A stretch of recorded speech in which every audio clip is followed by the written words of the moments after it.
Tens of thousands of foreign workers holding U.S. visas were left scrambling over the weekend after the Trump administration announced it would charge companies $100,000 to hire non-Americans. Companies like Amazon, Microsoft, and J.P. Morgan advised foreign employees to return to the United States immediately.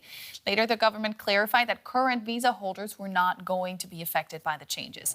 Reining in immigration was one of Donald Trump's core campaign promises when he sought to return to the presidency last year. In addition to closing the border to undocumented migrants, many of Trump's supporters also called for clamping down on H-1B visas for foreign skilled workers. One of the president's aides explained the thinking behind the policy change. What this proclamation will do is raise the fee that companies pay to sponsor H-1B applicants to $100,000. This will ensure that the people they're bringing in are actually very highly skilled and that they're not replaceable by American workers. Doug Rand served as a senior official with U.S. Citizenship and Immigration Services during the Biden administration. And earlier I asked him what he made of this move by the Trump administration. Well, let's start by saying this is very much like President Trump's entry ban against Muslim-majority countries back in 2017. This is an attempted entry ban against highly educated workers. It's not lawful, and I fully expect that it won't hold up in court. What role have H-1B visa holders played in the success of American companies? Oh, I mean, tremendous role. I think it's important to understand that the vast majority of people in the United States here on H-1 visas have been here a really long time. They don't want to be temporary foreign workers. They want to be U.S. citizens. They want to earn citizenship. And so do their employers, whether it's a giant tech company, a small startup, a university, a rural hospital. Do we want a growing workforce or a shrinking workforce? It seems like a no-brainer unless you're a hardcore nativist. There has been criticism of the H-1B visa scheme for some time, among other things, because people say it opens pathways for American companies to lay off highly skilled American workers and replace them with cheaper H-1B visa holders that could then be exploited because of these employees' dependency on their employer to stay in the United States. What do you say to that? Sure. I mean, there's a kernel of truth in the sense that there is some abuse of the H-1B system, but it's concentrated in companies you've probably never heard of and your viewers haven't heard of.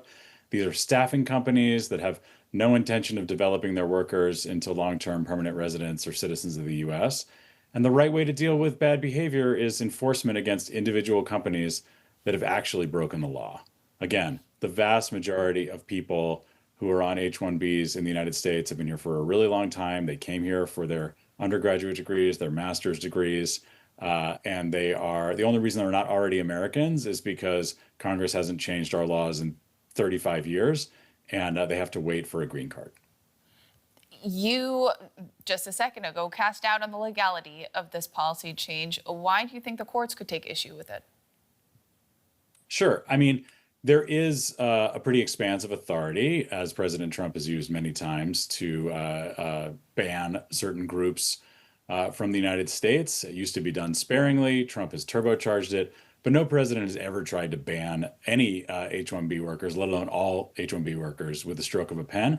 That's fundamentally what this proclamation is designed to do.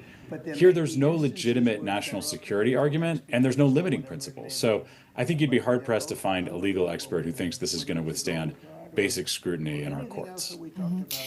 How are the companies that have been employing foreigners through H-1B visas, how have they been reacting to this? There has been some chaos over the weekend when this was announced.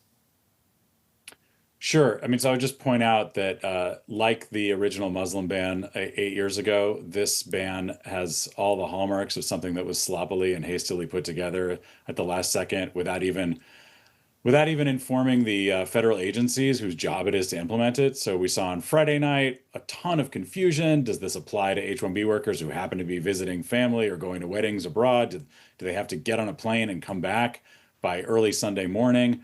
That's what the proclamation says in its plain language. But after 24 hours of chaos, the White House walked it back and said, no, this is only going to apply to people who are getting new H-1B visas next year. So there was a ton of chaos over the weekend. Now things are settling down a little bit, and I think we're girding for a legal battle ahead. Would you say that current H-1B visa holders, some of whom you have, of course, worked with, are safe right now? Or would you expect the Trump administration to go after them next? Well, I think the Trump administration is clearly using a lot of different tools to try to make the whole talent pipeline more difficult than it's ever been. I don't think safety is really at risk here, but I do think obviously this sends exactly the wrong signal. It's sending the signal that the world's most talented students and scientists and engineers aren't fully welcome here. And that's going to damage the U.S. economy in the immediate term. I just hope the damage isn't permanent. I want to emphasize that the vast majority of Americans, including many who voted for President Trump, did not vote for these kinds of actions. They understand the massive economic contributions of immigrants, law-abiding immigrants in particular, and they just really don't support this kind of mindless policy. Is this the end of the American dream? What pathways are left for non-U.S. citizens to pursue a life and a career in the United States? I don't think it's the end. I don't think the president is a king. I don't think these policies are going to be in place forever. I think, unfortunately, like I said, the system's much more intimidating right now. But despite Trump's persecution of U.S. universities, they're still the best in the world.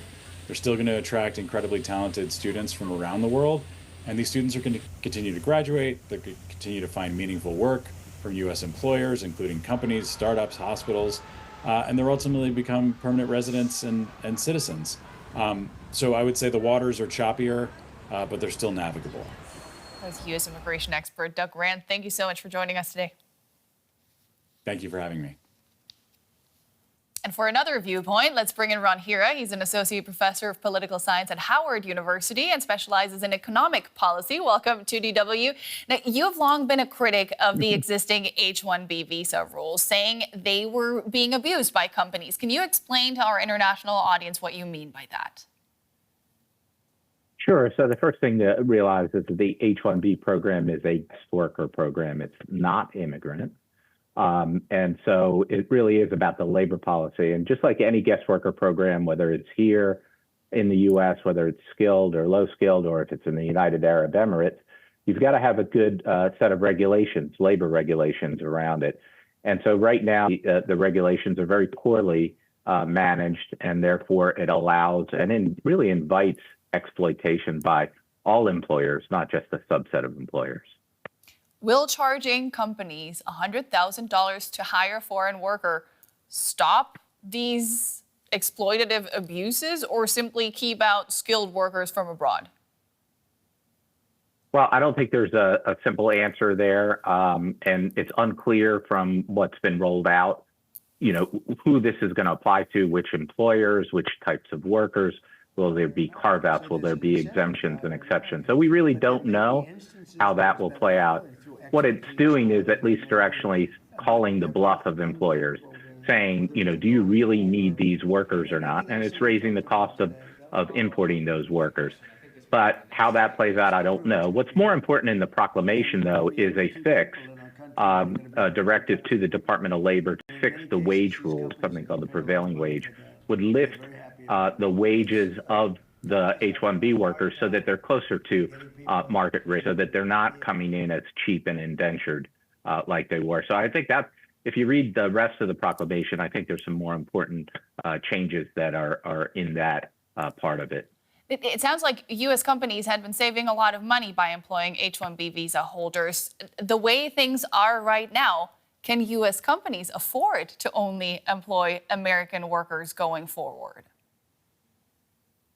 Well, again, to think about the 100,000 fee, which I don't know how that's going to play out, but really that's about the profit margin for an employer. So employers that are making more than 100,000 over each individual worker that they're hiring, it'll be worthwhile. For those that are making less than 100,000 in revenue above what they're paying the H-1B worker, they will opt out of the system.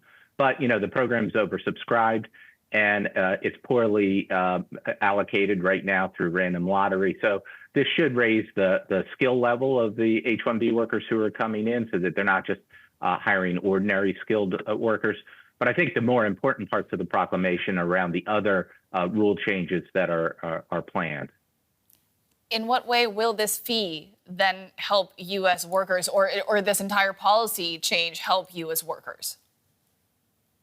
Well, what it does is it raises the skill level. So right now, the typical H-1B worker who's being brought in, ordinary skills. These are skills that are abundantly available already from the U.S. domestic labor force. So firms could be hiring U.S. workers, but because they can hire H-1B workers, guest workers, cheaper and control them, right, because they control their legal status, they opt for H-1B workers. In this case, when you raise the wages or you raise the fees, instead of being indiscriminate in the way that they hire H-1B workers, they'll be much more selective and have a higher set of skilled H-1B workers coming in. And at least that's the idea. Now we'll see how things get implemented. Exactly. We'll have to see what companies and to what extent they're actually willing to pay these huge sums of money to attract foreign talent. And the U.S. has long taken pride in attracting the best and the brightest. What would it mean for the country and its economy, of course, if they now took their talent elsewhere? Well, I think what you want to do is think about this in terms of how do we improve our immigration system? Right now, what we've done is expanded a lot of worker programs, which is not only bad for the U.S. economy and U.S. workers, it's also bad for those guest workers who want to become immigrants. So we should be really focusing on how do we expand skilled immigration, permanent immigration, as opposed to these guest workers, these non-immigrant workers. And by the way, there are a whole lot of other guest worker programs. There's something called the O1 for extraordinary ability workers. And so that's really where the best and brightest are coming through that O1 or extraordinary ability visa. So there's lots of other pathways too. That was Associate Professor Hira from Howard University. Thanks so much.